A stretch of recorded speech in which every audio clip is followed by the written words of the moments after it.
Bom dia, pessoal! Como vocês estão? No Conecta Enfermagem de hoje, nós vamos falar sobre a importância da comunicação entre as equipes no período perioperatório. E para falar sobre esse assunto, nós convidamos o Prof. Christian, que foi nosso professor no quarto ano da faculdade e também é o enfermeiro responsável técnico do centro cirúrgico aqui do hospital. Para dar início, nós gostaríamos que você se apresentasse, falasse brevemente sobre a sua formação e área de atuação aqui no hospital. Bom dia a todos, meu nome é Christian, sou enfermeiro, há 11 anos já na profissão, na enfermagem. Sou especialista em centro cirúrgico, especialista em urgência e emergência e especialista também em docência para o ensino superior e agora cursando mestrado em enfermagem na Universidade Federal da Fronteira Sul, em Chapecó. Atualmente atuo como enfermeiro responsável técnico do centro cirúrgico aqui do Hospital Regional do Sudoeste, em Francisco Beltrão, junto com a CME, Central de Material e Esterilização, e sou docente da Universidade Paranaense, o campus aqui de Francisco Beltrão, para os cursos do Instituto da Saúde, né? Enfermagem, biomedicina e os demais cursos. Prof, a nossa pesquisa, ela evidenciou que as constantes mudanças demográficas e epidemiológicas ao longo do tempo, elas refletiram no aumento das intervenções em saúde, especialmente nas cirurgias.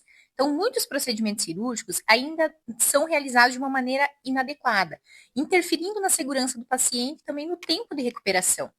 Dessa forma, a construção de uma comunicação eficaz entre os profissionais, ela é muito importante para fortalecer esse trabalho em equipe e também promover um cuidado perioperatório mais qualificado, contribuindo para a redução de falhas nos processos assistenciais. Então, a gente gostaria de saber de você, que acompanha toda essa questão de perto, quais que são as medidas implementadas aqui na instituição para promover a segurança do paciente durante e após a cirurgia. E como que se dá a comunicação entre as equipes dos diferentes setores? Bom, esse tema de segurança do paciente, comunicação entre equipes, né, é algo que sempre nós temos desafios. Né? A nossa equipe é composta por 20 profissionais de enfermagem em cada turno, né, no período diurno, associado à equipe médica, então cirurgiões, anestesiologistas e demais profissionais.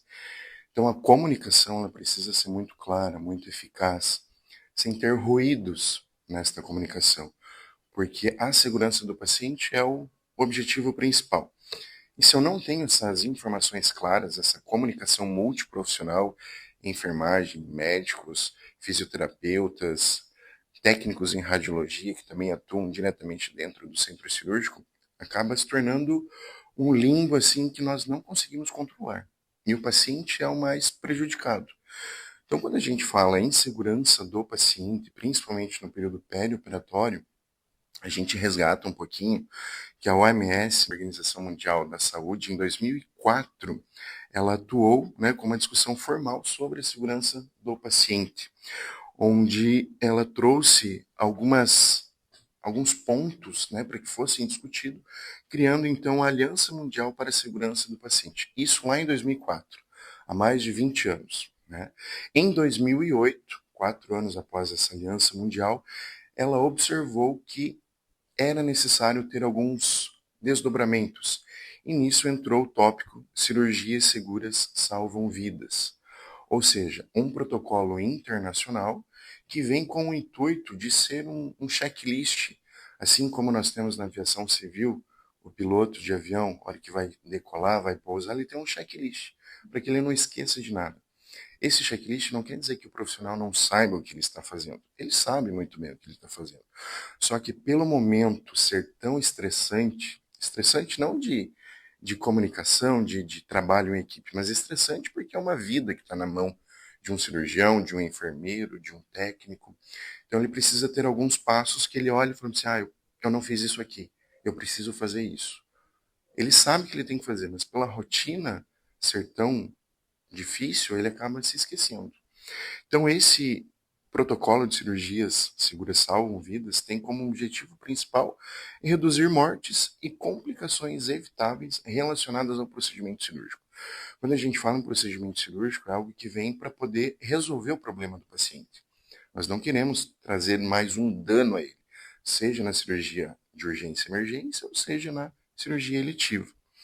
E o primeiro desafio dentro desse protocolo de cirurgia segura são as infecções relacionadas à assistência. Hoje, quando a gente fala em infecção hospitalar, a principal causa é os profissionais que não realizam a higienização das mãos adequadamente. Não é que eles não saibam a técnica, eles sabem a técnica, mas a maior dificuldade é quando eu faço. Antes de tocar no paciente, depois de tocar no paciente, fiz um procedimento, não fiz. Então, existe ainda muitas dúvidas que, por mais que as capacitações, os treinamentos venham, os profissionais têm muita dificuldade. Então, esse foi um primeiro desafio, as infecções relacionadas à assistência. O segundo desafio foi propriamente a cirurgia segura como um todo. Né? Quando a gente fala em cirurgia segura, eu tenho que pensar que é o paciente certo, é o procedimento certo, é o membro certo. Nós temos relatos, né, na mídia, na própria literatura, de pacientes que foram operar a perna direita, operar a perna esquerda.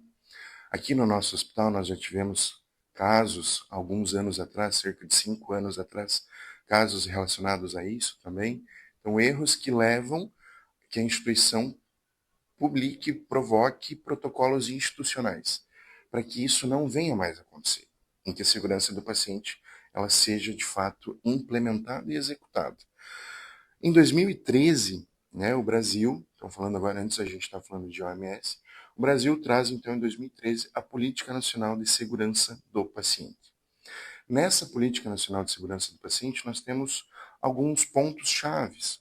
Assim como são os certos da enfermagem, agora nós temos os certos, né, da segurança do paciente. Identificação correta do paciente, que ocorre lá na entrada dele no hospital. Eu preciso saber que ele é o João da Silva, com 42 anos, data de nascimento 10 de dezembro de 2004, filho da Maria do Carmo, todas as informações que identificam esse paciente. Porque eu posso ter vários pacientes com o mesmo nome dentro do hospital. Eu preciso ter vários pontos de conferência. A política ainda traz, né? Melhorar a comunicação entre os profissionais de saúde. A gente ainda tem algumas barreiras multiprofissionais onde enfrentam desafios para ter essa comunicação eficaz. Com o passar dos anos, isso já tem melhorado muito, né? O diálogo com a equipe médica melhorou bastante, com os outros profissionais, fisioterapeutas, psicólogos, assistentes sociais e todo mundo.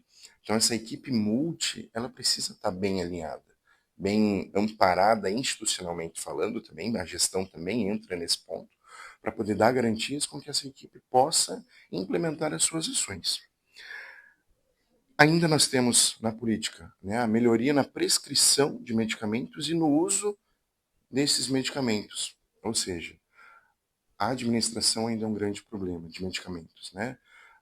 Profissional prescritor prescreve, profissional que vai administrar, às vezes não tem o ponto de raciocínio e porque está prescrito, ele administra. E nem sempre quem prescreveu certo. Às vezes teve algum contratempo, alguma situação que impediu com que essa prescrição fosse corretamente. E o profissional precisa saber que aquilo está incorreto. Não é questionar uma conduta, mas é você, pelo menos, se atentar e ver, opa, isso aqui está diferente. Para uma criança de 2 anos, prescrito antibiótico de 1 grama, que é uma dose de um adulto, então você vai lá, questiona o médico, doutor, tá certo isso? Né? De uma forma educada, sem colocar em xeque o que aquele profissional colocou. Assegurar a cirurgia em local de intervenção, procedimento e paciente correto, né, que é o ponto-chave nosso hoje dessa conversa. Hoje os pacientes, quando vão para o centro cirúrgico, eles precisam ter a identificação dele, obviamente, e a identificação do membro a ser operado. Né? E quem faz isso? O profissional médico cirurgião. Vai lá no quarto, conversa com o paciente, faz a demarcação daquele membro, do local exato onde a cirurgia vai acontecer. Em contrapartida, ele orienta o paciente quanto aos cuidados pré-operatórios, pós-operatórios, os riscos, e o paciente então assina o TCLE, que é o termo de consentimento livre esclarecido, que ele concorda e aceita que aquele procedimento seja realizado. Tudo isso faz parte da segurança do paciente e da comunicação multiprofissional. Porque a hora que chega esse paciente no centro cirúrgico, toda a equipe já sabe qual é o procedimento, qual é o membro, tem o TCLE preenchido, o paciente está orientado. para a gente finalizar aqui, da política, a higienização das mãos, que é extremamente importante, e reduzir também o risco de quedas e lesão por pressão. Tudo isso a Política Nacional de Segurança do Paciente traz. Então, são pontos chaves que são, né, de responsabilidade nossa, enquanto profissionais da enfermagem, enquanto profissionais multi também, aliados com a gestão, para que a gente possa garantir com que esse paciente tenha o seu procedimento cirúrgico e o seu período de internação seguro dentro de um hospital, né, para que a gente não tenha nenhum desafio. Quando a gente fala agora de centro cirúrgico, nós temos o checklist de cirurgia segura, como eu falei antes, que é um protocolo nosso institucional aqui do Hospital Regional, em outros hospitais também. E esse protocolo, ele se baseia em 3 momentos, né, que são extremamente importantes. O paciente chegou no centro cirúrgico, já está identificado, procedimento, TCL é preenchido, membro identificado e tudo mais. Então a equipe agora leva ele para a sala de cirurgia. E aí entra o checklist. São 3 fases. A primeira fase é antes da indução anestésica, ou seja, antes de realizar a técnica de anestesia pelo médico anestesiologista. Então a gente vai de novo confirmar os dados com o paciente, só que a gente não pode fazer perguntas já dando a resposta. Ah, bom dia, o senhor é o João da Silva? Não, a gente não pode falar que ele é o João da Silva. Eu quero que ele fale que ele é o João da Silva, para poder observar o nível de consciência desse paciente também. Né? Como é o nome do senhor? João da Silva. Então é uma pergunta que ele me responde, não eu que trago a resposta. Né? A marcação do sítio cirúrgico, se já está adequado ou não. A avaliação pré-anestésica, se é uma cirurgia eletiva, programada, o médico anestesiologista fez a avaliação desse paciente. E a verificação de equipamentos, materiais de OPME, órteses, próteses que são necessárias para aquela cirurgia. Isso antes da cirurgia começar. Né? A cirurgia começou, né? Então antes da incisão cirúrgica, isso era antes da indução anestésica, agora a cirurgia vai começar. Só que antes do médico passar o bisturi, fazer a diálise, iniciar o procedimento, ele, enquanto médico, também precisa realizar a conferência. Né? Ou seja, são vários pontos de conferência. Anestesiologista, enfermagem, cirurgião, todo mundo para poder, de fato, saber se é aquele paciente correto. Então, esse cirurgião também vai ter algumas perguntas para esse paciente, analisar prontuário, se ele está em jejum, antibiótico foi prescrito, é o membro correto que ele identificou e que ele marcou a cirurgia, porque nós não sabemos quem indicou a cirurgia foi o cirurgião. Então, se ele fez uma indicação no papel e no paciente errada, todo o contexto vai ser errado, mas por um erro que ele poderia ter evitado. Então, antes de iniciar a cirurgia, ele vai ver, opa, eu marquei o lado esquerdo, mas na verdade é o direito que eu tenho que operar, antes da incisão cirúrgica. E o ponto final, o terceiro ponto, é antes do paciente sair da sala de cirurgia. A gente sabe que, infelizmente, tem muitos erros durante o intraoperatório, né? Esquecimento de materiais dentro do paciente e tudo mais.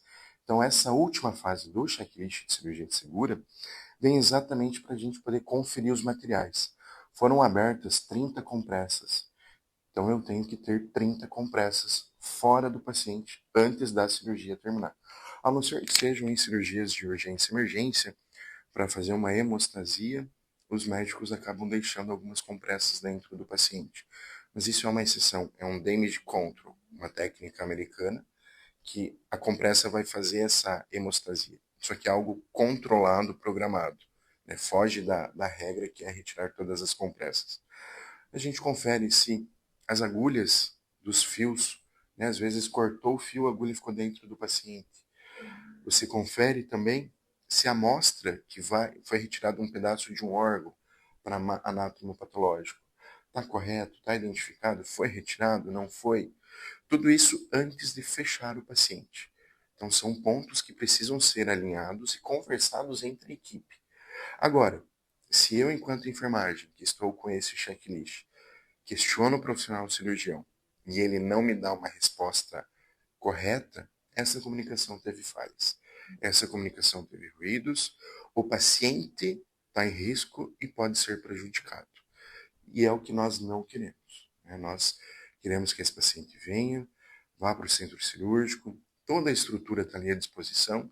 Se tiver uma intercorrência, né, que pode acontecer, ele já tem tudo o que precisa.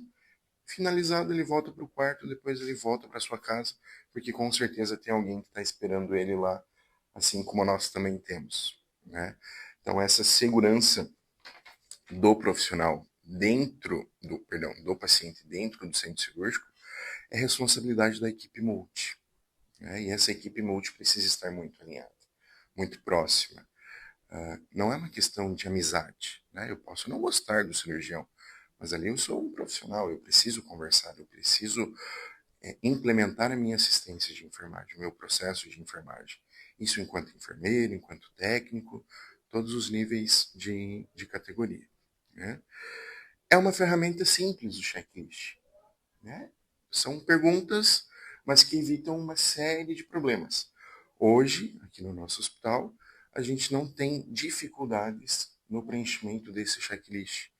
E já há bastante tempo nós não temos mais eventos adversos relacionados a erros no intraoperatório, justamente pela presença desse checklist e um diálogo, né, multiprofissional adequado, sem ruídos e principalmente com respeito entre todas as categorias. Ninguém quer invadir o espaço de ninguém, mas a gente quer garantir com que o paciente não seja prejudicado. Então, prof, a gente consegue concluir que a integralidade do cuidado, ela é um dever multiprofissional, é apoiado pela gestão da instituição e dentro disso o enfermeiro tem um papel crucial na garantia.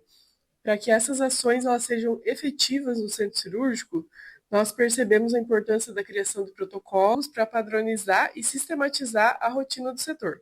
E para que essas ações sejam efetivas, a comunicação entre as equipes ela é essencial. Exatamente. Essa comunicação é o ponto-chave, né? Todo mundo precisa se conversar, todo mundo precisa entender aquilo que está acontecendo.